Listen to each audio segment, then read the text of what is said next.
ಓಂ ಶ್ರೀ ಗುರುಭ್ಯೋ ನಮಃ. ಹರಿ ಓಂ.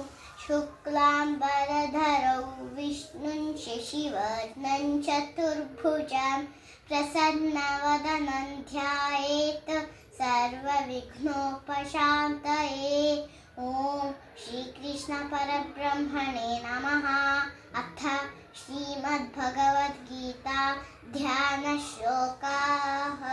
ವಸುದೇವಸುತಂ ದೇವಂ ಕಂಸಚಾನೂರಮರ್ದನಂ ದೇವಕೀ ಪರಮಾನಂದಂ ಕೃಷ್ಣೋ ವಂದೇ ಜಗದ್ಗುರುಂ. ಓಂ ಶ್ರೀಕೃಷ್ಣ ಪರಬ್ರಹ್ಮಣೇ ನಮಃ. ಅಥ ಶ್ರೀಮದ್ಭಗವದ್ಗೀತಾ ಭಕ್ತಿಯೋಗೋ ನಾಮ ದ್ವಾದಶೋऽಧ್ಯಾಯಃ.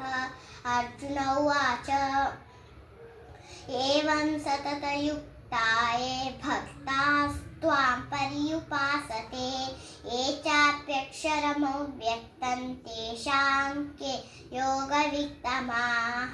ಶ್ರೀಭಗವಾನುವಾಚ ಮಯ್ಯಾವೇಶ್ಯ ಮನೋ ಯೇ ಮಾಂ ನಿತ್ಯಯುಕ್ತಾ ಉಪಾಸತೆ ಶ್ರದ್ಧಯಾ ಪರಯೋಪೇತಾಸ್ಥೇ ಮೇ ಯುಕ್ತತಮಾ ಮತಾಃ.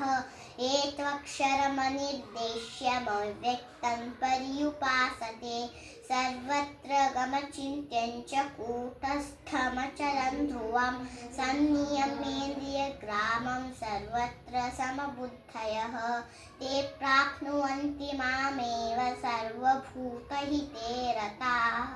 क्लेशोऽधिकतरस्तेषामव्यक्तासक्तचेतसाम् अव्यक्तायि गतिर्दुःखं देहवद्भिरवाप्यते. ये तु सर्वाणि कर्माणि मयि सन्न्यस्य मत्पराः अनन्येनैव योगेन मां ध्यायन्त उपासते. ॐ शान्ति शान्ति शान्तिः. हरिः ओಂ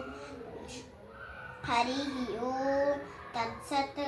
ಶ್ರೀರಾಮಕೃಷ್ಣಾರ್ಪಣವಸ್ತು.